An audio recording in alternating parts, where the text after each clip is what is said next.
And we are back with another episode. Um, Sorry about the one episode week this past week. I guess almost exactly a week ago today. Um, Update. I tried to, I pursued my brilliant plan of reaching out to professors and people at universities. Granted, I didn't reach out to an enormous amount of them because I do suffer from cold calling burnout.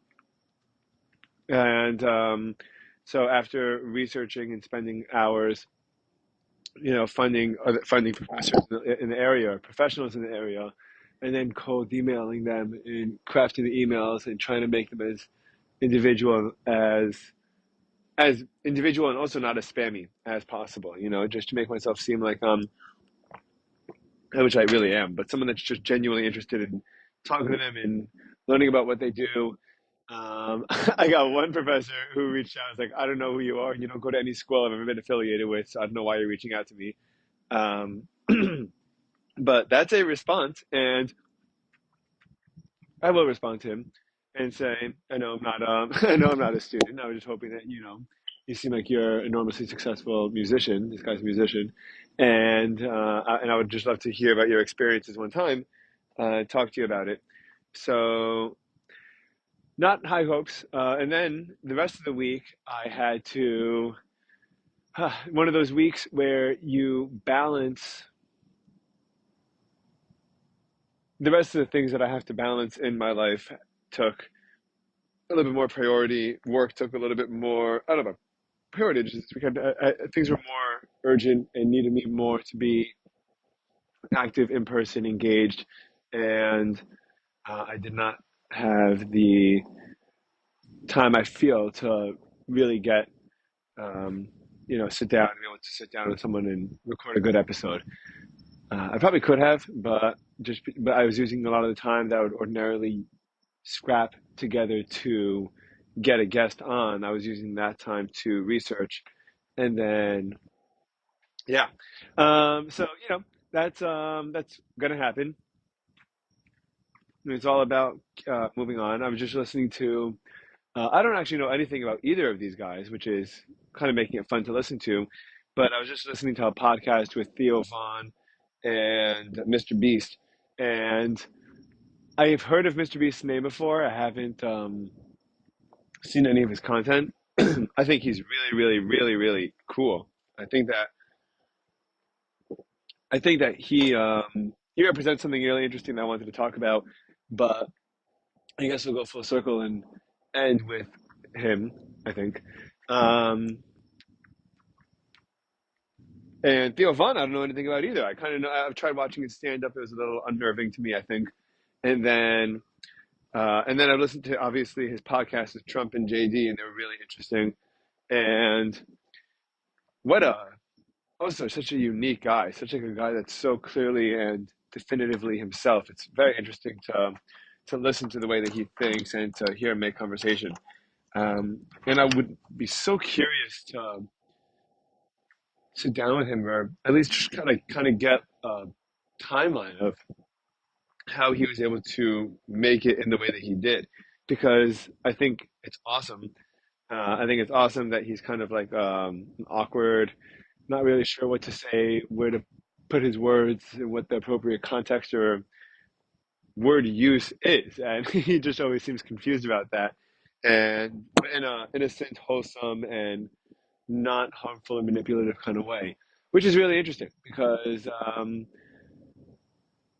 he seems to he seems I don't know. I don't even want to say what he seems like because every time I've listened to, I guess, let's say 3 or 4 podcasts with him, and every time I've listened, I also listened to with him talking to Timothée Chalamet, the about the new Bob Dylan movie, which I'm super excited to see. It's coming out this week, and and he seems to be extremely thoughtful. So I don't want to. He seems to be extremely thoughtful, and I guess just the way that his brain makes associations is just odd. And I think that he knows it, and I think that he leverages it to be interesting and fun. And I bet he actually enjoys it eventually, but I think that he's kind of confused by some of the things that comes out of his mouth and some of the things he says. And like it's almost pleasantly confused, pleasantly surprised. It's cool because when I was writing a lot more, um, I'd get into a flow, I'd get into a real rhythm when it came to writing, and especially if it was poetry, especially if it was if it would, there's a certain rhythm or beat to it, or if it would end in, if they would be rhyming at the end of the, every sentence or every other sentence, and you get into this flow and you get into this rhythm, and you come up with a lot of creativity just by, and you don't even know how you got there, but you come up with incredibly creative content just by letting yourself go and not thinking too much about what you're saying. Uh, it's like freestyling kind of, but I think everyone could really do it. There's a great video of Bob Dylan back in the day where I think it was maybe the 70s or the 80s. It was after he was already famous as Bob Dylan. What's amazing about Bob Dylan is that you could look like as famous as he is for the dozens of songs that he wrote that are extremely famous and popular, as famous as he is for that, he is so prolific as a songwriter, as just a lyricist, and he just never stops coming out with music and albums, and he'd go decades without a hit. He'd go. I mean, from like the mid, excuse me, mid '70s to like the '90s or even 2000. Like there's just a lot of content, and he just keeps on writing, and all of the stuff that he writes is weirdly and unapologetically Bob Dylan, and not all of it is good, but that's good too, if that makes sense. Because I think that part of what makes so Bob Dylan had different phases in life of things that he would throw himself into and care about. And the consistent and the one consistent thing throughout his journey has been that he would express his interest in whatever it is through music. Not through music specifically, because I bet the music is probably pretty rudimentary. Although he does get really interesting and creative. He got some real cool blues and folks and country styles down nicely. Even some poppy kind of stuff too. But he would just express himself through learning about a million things, and then processing it the same way, which is writing some kind of crazy song about it. And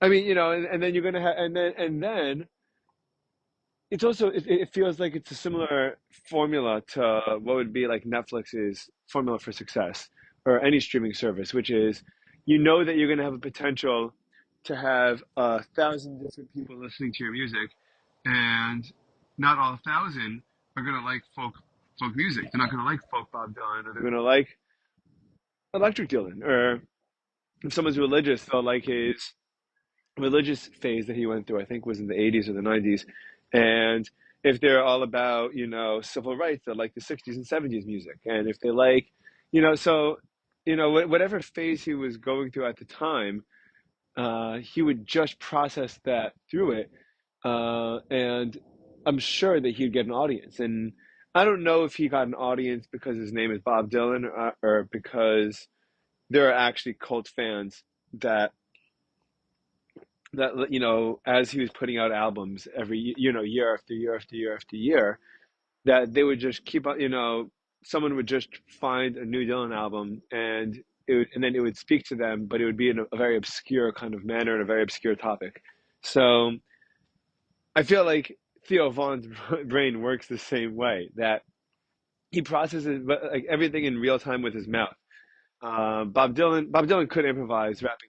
So the video I'm sorry, that I started mentioning before I got sidetracked, was he was reading a sign, looking for a cat sitter, um, to watch like a black cat or something like that, well trained. And he was just riffing. He was on those words. Just I'll actually post. I'm sure I'll post. I guess I'll post a link to the YouTube video of him doing that in the description. But he would just keep on improvising words, and then he ended up with just a totally different story, a totally different sentence. So he'd be like, "I'm looking for a cat watcher to watch my cat. My cat is 3 feet tall, blue eyes, and sings like and purrs, sings like a purr or something like that." He would just say something obscure and that didn't make any sense, and he would just keep on trying out different phrases until something just sounded cool and sounded poetic and sounded philosophical. And then he was like, "Yep, that's it. That's good." And then that was it. Um, and he's having a good time with it. He's laughing and he's having fun. But that's the way he processes. I feel like Theo Von's the same way, but just making wacky associations. And again, like everything else, and I always say this about everything all these cool skills that I learn about, and all these cool perspectives and trains of thought, is it's all different muscles, and you can flex. It just you might obviously have some kind of proclivity towards using a certain muscle, like being witty or having a very bright imagination or being very disciplined or being physically quick to be in good shape. Like we could have a proclivity to it, but um, they're all muscles that we have to work on in order to keep on growing and keep on developing. And so I think that it's so interesting to just kind of let your brain go on autopilot and just search for what I'd call it is probably something like the notion of loose associations. So for example, you look in the sky, I bet you'd probably associate the words plane, cloud, sun, moon, you know, UFO, if in the last couple of weeks. And you probably wouldn't associate the word tree. But a looser association would be, I once saw a picture of the sky with a tree in the background, from the perception of the person laying down under the tree. And and now, if I'm used to searching not just for direct associations, but not but indirect associations, loose associations, like that one time that I saw the tree in that picture, and so now I associate tree with sky, and you're able to come up with something that sounds new and fresh and original, juxtaposing the words tree and sky. And there you go. You're creative, you're brilliant, and you're smart. Uh, and all you got to do is just keep on practicing doing that. And you're the next Theo Von or Bob Dylan. And yeah, and so I was doing that for a couple of years, and I was writing. I did it primarily while I was living in Seattle. And when I was living in Seattle, I was 24, and I was trying to process and deal with a lot in my life. I was making very little money. I was trying to figure out what was going to happen to me career-wise. I was very unsuccessful as a musician, even though I just started playing guitar and I didn't know what I was doing. I didn't feel great about that. I was um, in a bit of a rocky relationship, I would say. The relationship was primarily good, but we broke up, got back together, and broke up again. So there was a couple of shaky months that that was taking up headspace. And then it was where I was going to live and whether I was going to stay in Seattle, whether I was going to go somewhere else. Um, and and at the time, there was just a ton of processing that I was trying to do. I was trying to figure out my place religiously. I just found out that a rabbi who I was very close with, who I really looked up to, and who helped shape a lot of my perception of the world and philosophy, was taking advantage of his students. And I'll probably end up talking about that in another episode if I hadn't already, but I'll probably end up talking about it again. And so I had just a point in my life where there was a whole lot. I was 24, 25. There was a whole lot up in the air, and I really felt that that everything was just that it's not even that things were crashing, because there, in order for something to fall, it has to be it has to be set up somewhere. Like I felt like I was just sitting in like a an empty room in an empty house, and I didn't even know what to fill it with. Or I didn't even know where to go to fill it up with different things. And so while I'm trying to, and also at the time, and this is still a problem, but fear. I'm a very fearful person, and so fear of the unknown, or fear of not making enough money, or fear of calling a stranger and bothering them and asking for a job or looking for an interview. All those fears were also coming into play, and I'm trying to figure out how to how to best navigate those fears and come to terms with them. And and the main tool that I turned to at the time, there's two main tools, or three. There was listening to music, which was extremely helpful, where I found music, um, primarily the music of Bruce Springsteen, but I found music that would describe both in tone and in lyrics what it was that I was going through. It would describe loss, insecurity, doubt, and lack of faith, fear of the future, and some songs were like that, and some songs were I'm going to fight through and make it. And I know I'm going to make it. I know I'm going to be able to go another day, and I know that I'm going to be okay. And and as I was riding each particular wave, I would, as I was I was experiencing each emotion. I would write the ups. I would capture the downs. I found that it's a lot harder to capture the ups than the downs. Apparently, the reason why I've heard, and I have to kind of do some homework into what the research, who did the clinical research on this, but apparently, when we're sad, our brains become much more detail oriented. When we're experiencing a negative emotion, and generally speaking, because negative emotions put us in a position to prepare to protect ourselves. And part of protecting ourselves includes detail orientation, includes noticing the things that are potentially threats and zoning into that. And that applies also when we're writing, which is why some of the greatest literature and the greatest music and the greatest lyrics that happen are generally written by people that are young at crossroads in their lives, confused and not sure where to go, or hurt or heartbroken or whatever it may be, and then you notice the details. Then you notice and because your brain goes into this mode where I guess it's a form of self-protection to notice details and to really be able to hang on to them. And so that kind of makes for the best writing too. The more positive writing I always felt was pretty crappy. I hated the writing that I wrote when I was happy. And it's funny because when I was in college and I just started writing, I was like, how come all the songs are sad? How come all great songs? How come all great love songs are the heartbreaking ones? How come like everyone always writes about the bad stuff? And I was like, I'm gonna write happy poetry. This was I was 19. I was 19. I was just starting in Binghamton. I was the most excited I've ever been in my life for the future because uh, I was pretty excited. Yeah, I could have been switching from high schools from one to the next, going from ninth to 10th to 11th grade.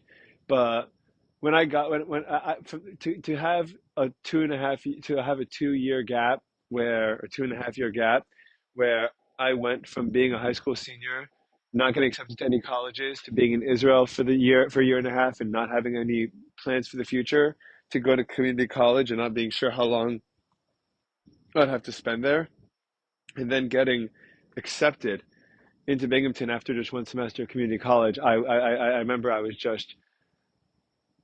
so ready for what life was going to bring, and I was so and it was one of the few times in my life that I went through a transition that I wasn't that wasn't keeping me up terrified at night.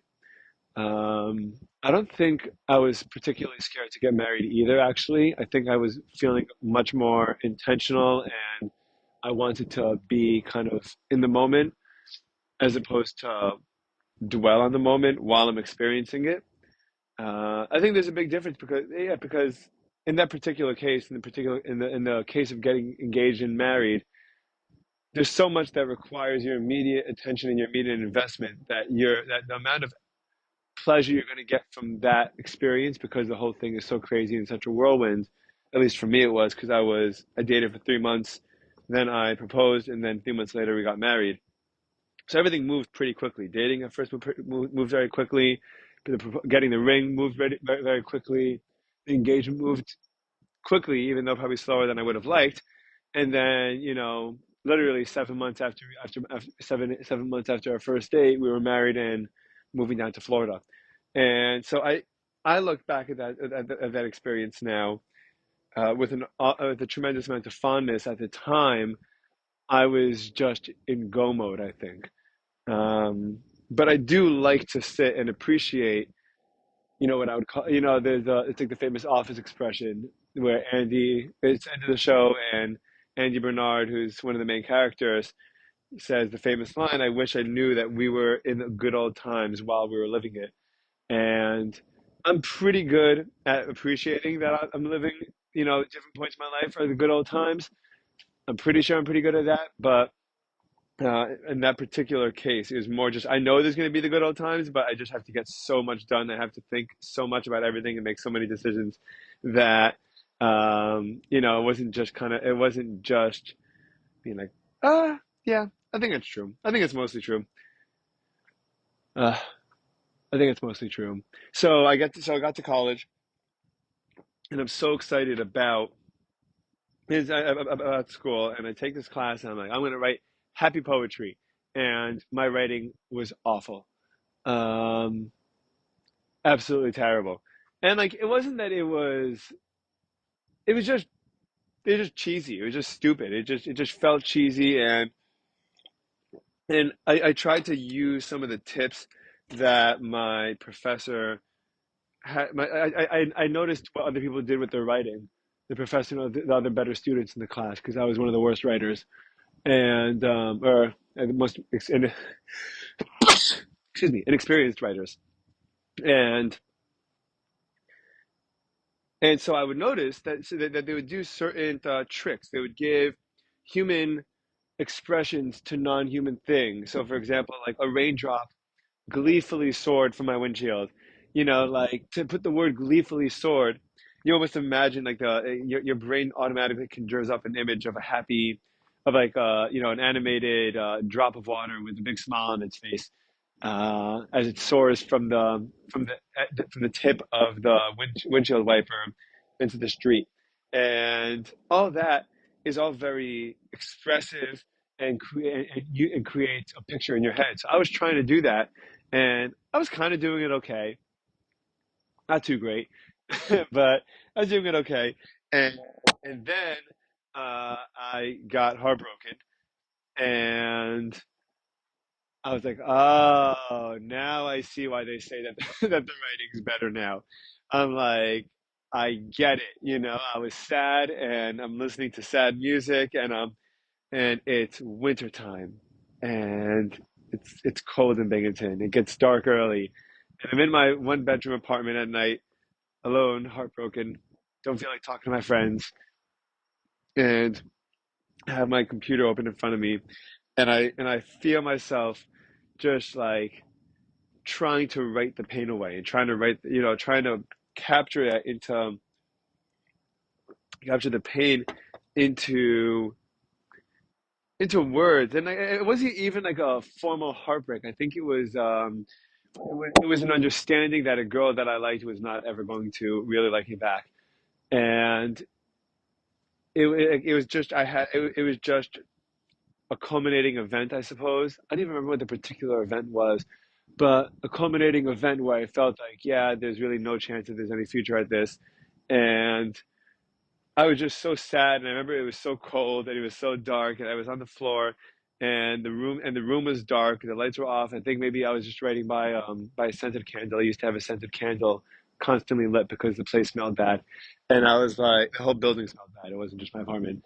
And and I was like, now I get it. Now I get why people write the best stuff when they're sad. So when they're experiencing negative emotions. So when I was living in Seattle, fast forward 3 years, I was still using writing as an outlet.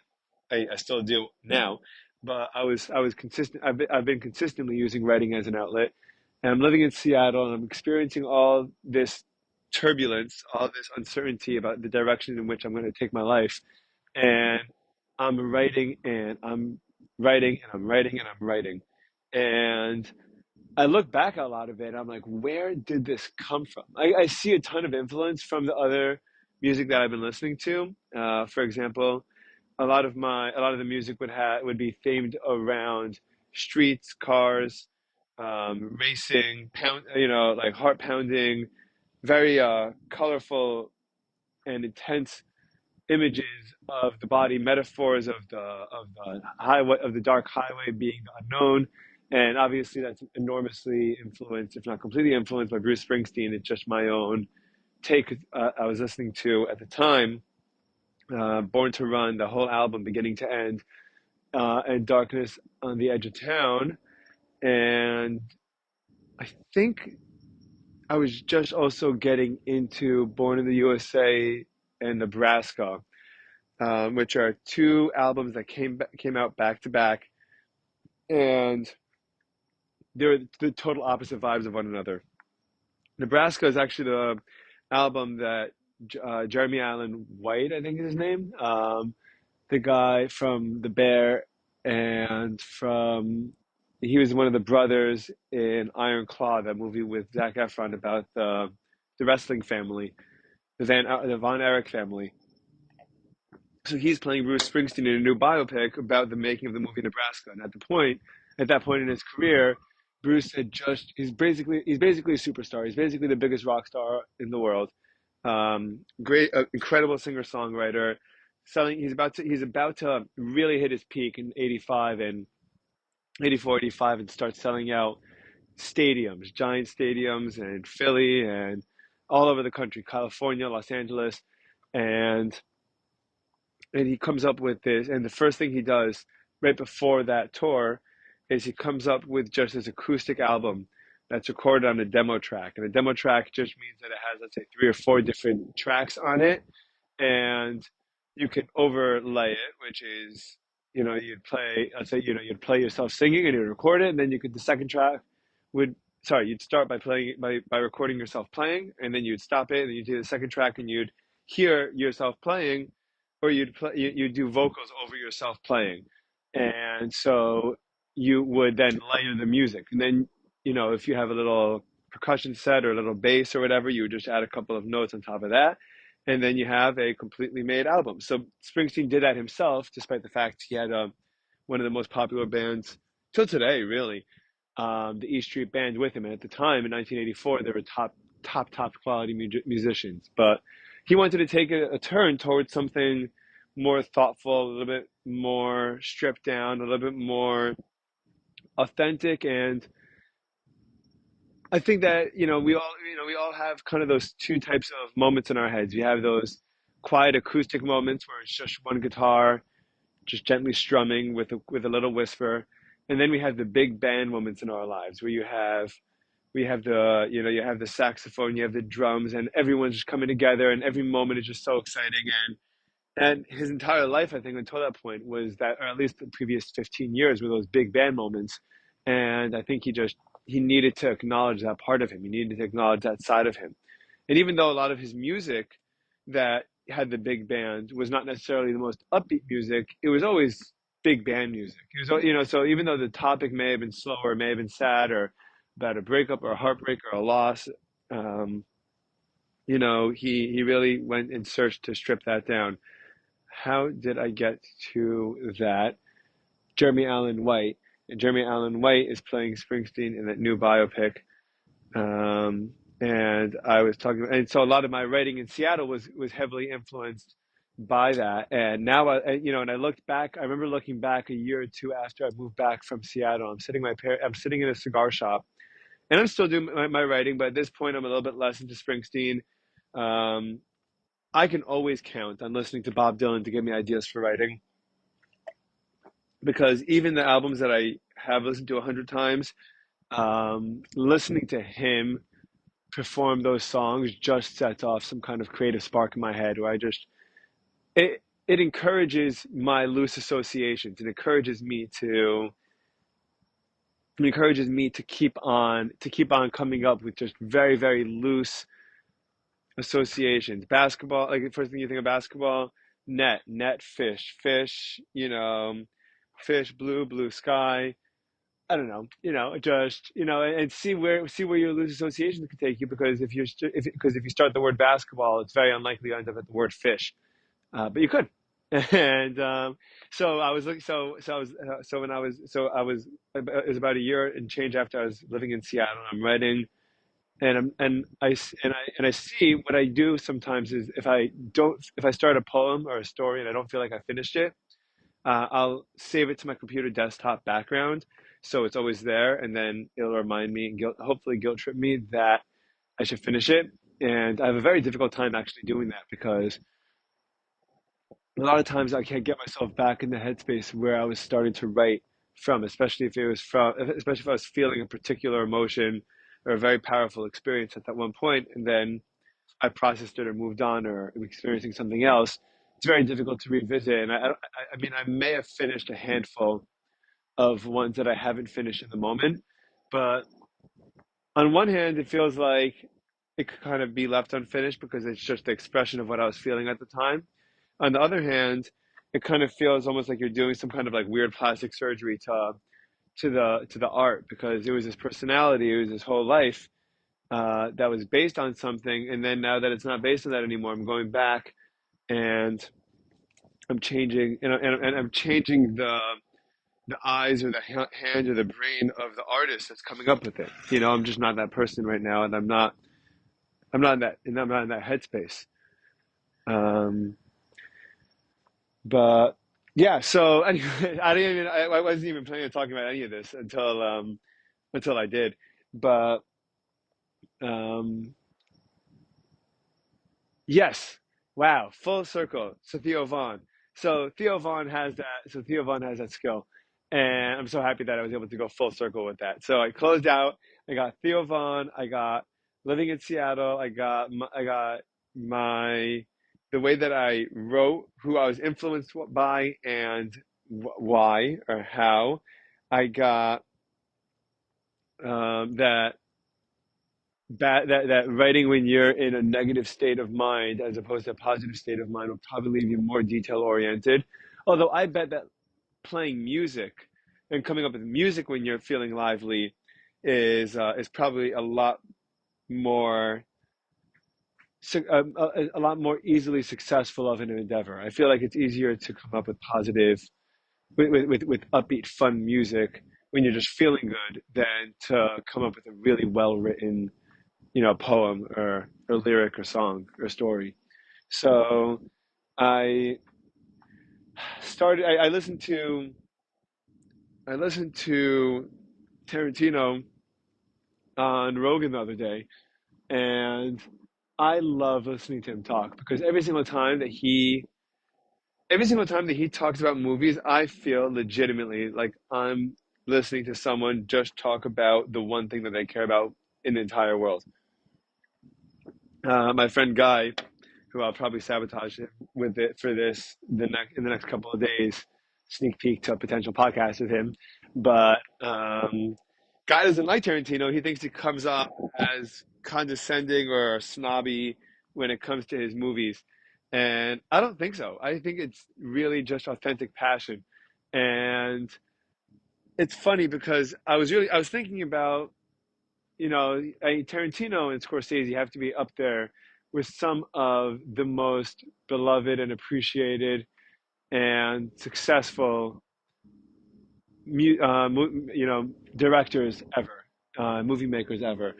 I mean, I personally would put them both ahead of Christopher Nolan, probably ahead of Spielberg, if I were to be pushed to. I don't know, it'd be close.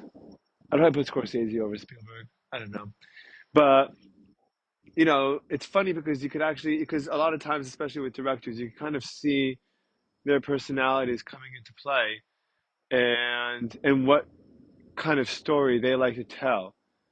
And for Tarantino, you could tell that he likes a good old classic literary twist. He likes to be confused about things that he likes to leave the audience members confused as to what's going on. A lot more people dead than probably need to be, and just a total surprise twist ending. Scorsese, that's all his movies. Scorsese is really interesting to me because Scorsese, and that's part of what I loved about Once Upon a Time in Hollywood. And they both have this. Him and Scorsese have a similar type of love for detail orientation that um, that make them the great directors. And they both have these particular styles and ways of using the camera to kind of tell a story and express and tell and to use the camera to tell words that that aren't necessarily said, and they just tell a lot like that, and it's fun, and it's a great time. But of course, so they both have that. Once Upon a Time in Hollywood is probably my favorite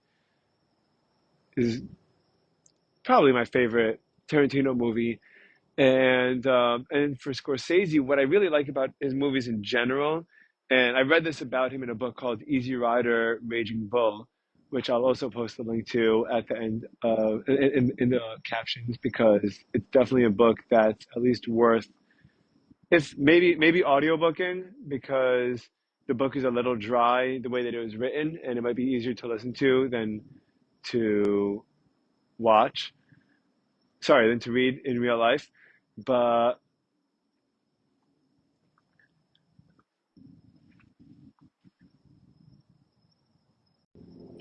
in the book, he actually talks about, because the movie is about the film industry, from the how film basically saved the music industry, and how the cinema world in Hollywood saved the music industry in in the late '60s going into the '70s. I guess even really starting in the late '50s, early '60s going into the '70s, and then there's actually a transition of power. It's really interesting because you kind of could see it. There's the film industry is constantly developing. Apparently, the producers in the, I guess, '40s and into the '50s were like the most important people on the film. And so any movie that was produced by a particular, by one particular name, is going to be great. And directors didn't really matter very much. And then at a certain point, there was a whole explosion of amazing filmmakers that were influenced by foreign films, including Scorsese and George Lucas and Steven Spielberg and oh man, who's the Francis Ford Coppola from The Godfather, and American Graffiti, and now this new movie Megalopolis, which I kind of want to see. I don't even know what it's going to be about, but I'm kind of excited for it. And all these guys were students of foreign films, and also would look to capture the essence of their philosophy with their storytelling. And I think it was really Scorsese. I think it's really Scorsese that really does this the best. He does an incredible job telling a very raw, graphic, dramatic story that has wild highs, generally speaking, a religious theme, and crash um, as a consequence of overindulgence, and kind of the thing that led, that led so many people to so much success, because it was never ultimately tamed or done in a healthy way, led to their ultimate demise. And apparently, Scorsese was very guilt-ridden or, very conflicted with his relationship to Christianity, and a lot of that came out in a bunch of his movies. But it was so far from typical Hollywood that a movie would end with the main character dying, or the main character losing, or you're watching just a like, yeah, it just sets you on edge, and just a heartbreak of watching someone make mistakes, and they're big, glorious, glamorous mistakes that probably won't end well, and there's no way that it could end well, and you're just waiting for the crash to happen, and then it does, and that's kind of what it gives you. And I actually think that I think film needs more of that, and that's probably why I think Avengers Endgame. I hate to compare Avengers movie to Scorsese in the same sentence, but just people get mad at me for that, but I stand by the fact that part of what made Endgame such an entertaining and such a wonderful movie to me, at least to me, was the fact that they lose at the end, and like that's awesome to me. Like you want to know that the stakes are real, that someone could potentially lose, and that's kind of also why and how television has gotten so good these days, because television is such a long form version of storytelling that you don't necessarily have to be committed or married to any particular actor, and you can keep the stakes feeling very real. My understanding is that that's what makes Game of Thrones so popular. I never watched it, or I watched a couple episodes, but apparently that's what makes Game of Thrones so popular, is that any character could just go in the blink of an eye. And The Sopranos is pretty much like that too. And it's just a matter of time before Tony goes the and the director, David Chase, confirmed that, I think like 10 years after the show ended, or maybe even more, but confirmed eventually that the way that he imagined that the story ended was that Tony got shot, and that's why it's and like the last words, or it goes on and on from "Don't Stop Believing." Sorry, that sounded terrible, but from the Journey song "Don't Stop Believing," because that's just the world of the mafia. And if it's not Tony getting killed now, it's Tony getting killed next. And if it's not Tony getting killed next, then he's next in line. And at the end of the day, this whole mafia game just keeps on going. Just keeps on going in a constant circle. And I don't know. So it gives you the space to be able to do that. So I wish that more movies would be like that. I don't think that every movie needs. I think that a lot of well done movies, or movies that had the potential to be really enormous, if they didn't give the audience what they wanted, they would probably become all time greats. There was one scene in The Sopranos, for example, and I remember I didn't live through it, so, and it really was a cultural phenomenon in America. Like, I was in an Irish pub, and I was talking to a policeman that is from Boston, and we're hanging out at the bar together, and shooting the shit, drinking some beer, and he's telling me that, and we're talking about The Sopranos, and he told me, he goes, "You knew at that time." He goes, "If someone called your house phone on Sunday night, they had to either be dead or on the way to the hospital." He's like, everyone everyone was watching The Sopranos on Sunday night, and it was like post football, and it was and every episode was like a movie, and everyone looked forward to it, and everyone would watch it, and no one would call anyone. And there was a scene where Tony, who has a therapist throughout the entire show, so for at least 6 7 years, he has a therapist that gets raped in the parking lot and of her building, and she finds out who he is, and the police screwed up the case. By the way, I don't feel bad talking about this, because if you haven't seen The Sopranos, A, this doesn't take away from it, and B, you probably aren't going to see it if you haven't seen it until now.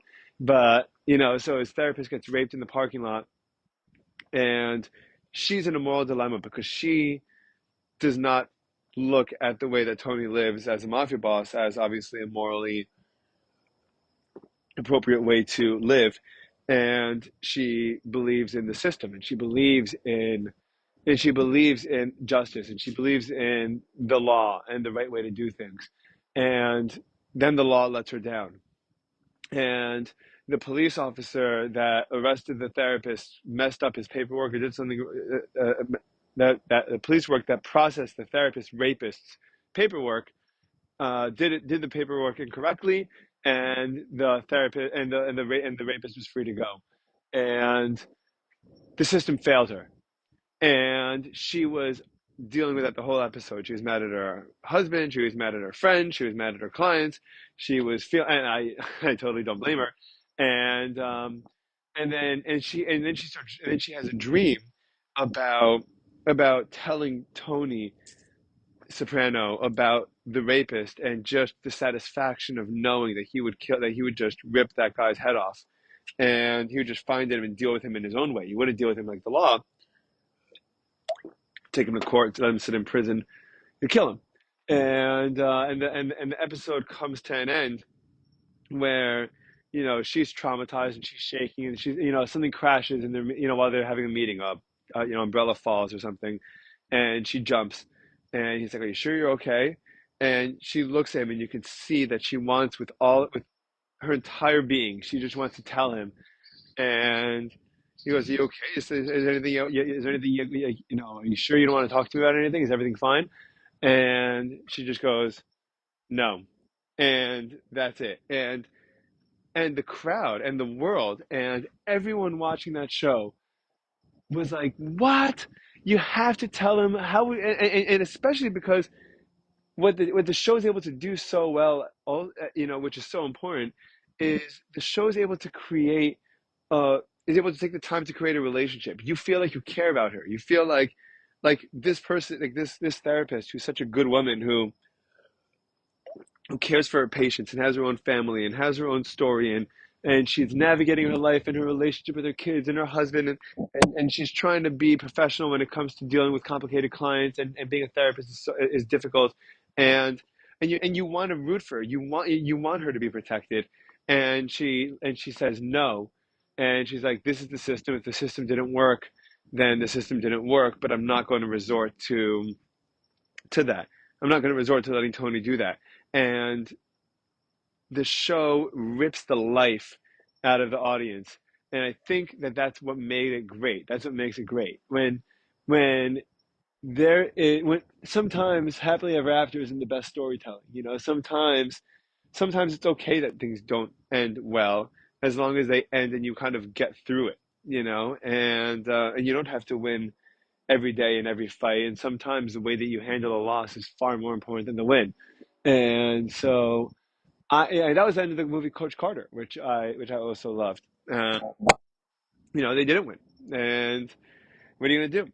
And the only thing you can do is just be proud of what you do, and continue working and put your head down, and maybe you'll get it next time. But as long as you don't quit, the fight's never over.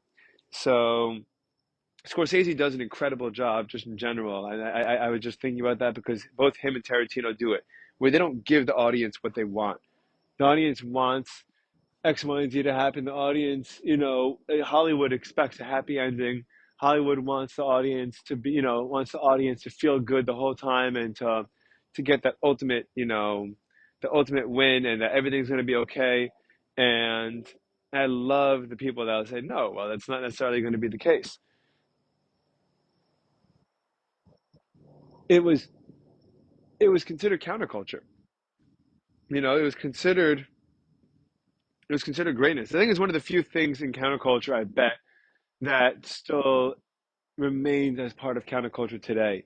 Because I think a lot of the other aspects and facets of what was counterculture back then, the philosophies at the time, and the thought process at the time, are not really considered counterculture today.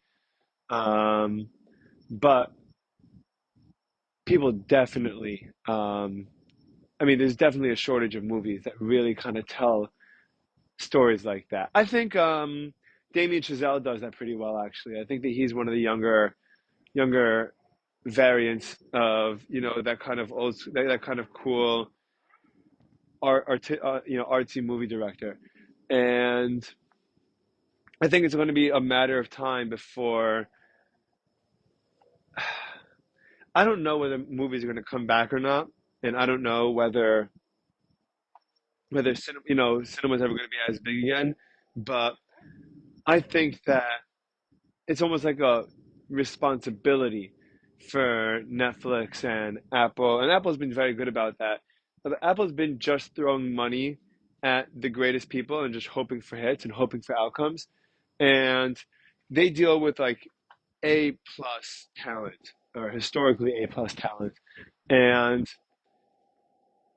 they can make incredible content that unfortunately no one will watch. But that kind of gives it a little bit more counterculture vibes.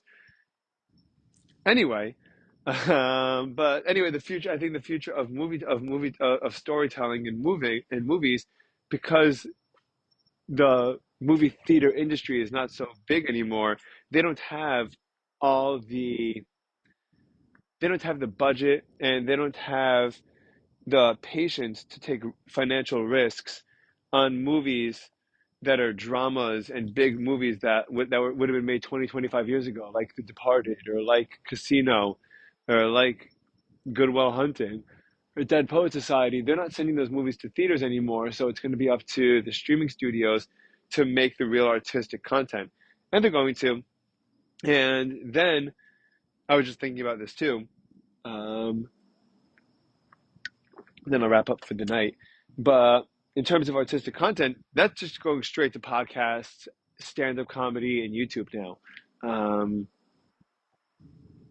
I think just listening to three-quarters of the podcast with Theo Vaughn and Mr. Beast, and to know how much content has come from YouTube and how people actually put full shows, full stand-up comedians, and put their content on, excuse me, on YouTube and on Twitter. I think that's going to be the future of where the greatest celebrities go, because you don't need a movie studio anymore. You don't need to make your way in Hollywood. I mean, you need to make your way in the Hollywood, in the internet version of that, which is probably going to be YouTube or X. But it's much more democratized. It's much more just based on how how I guess how well you can navigate the algorithm, and then kind of create some kind of niche audience that's interested in what you have to say. But we're moving to a new time in cinema. I mean, in film and creativity and content and cinema, and I'm really excited to see where it goes. Um, and I bet it's going to be somewhere we're not expecting. That is my thought. But it'll start with it'll move away from movies, unless it's just a giant, beautiful. It'll go to both movies and streaming, but primarily streaming, and then it'll go to YouTube and Twitter and other individual content, and then it will be, I don't know, VR or Neuralink or whatever's in our heads. Oh God, yeah, it's gonna be crazy. Anyway, that's it for now. I believe I'll have another episode tomorrow, and another episode Tuesday night or Wednesday morning. And I will be in New York. I hope to record a couple episodes while I'm there at the end of the week. And that's it for now. Wish me luck cold calling other people, and or cold emailing other people. And I will see y'all soon. Bye, everyone.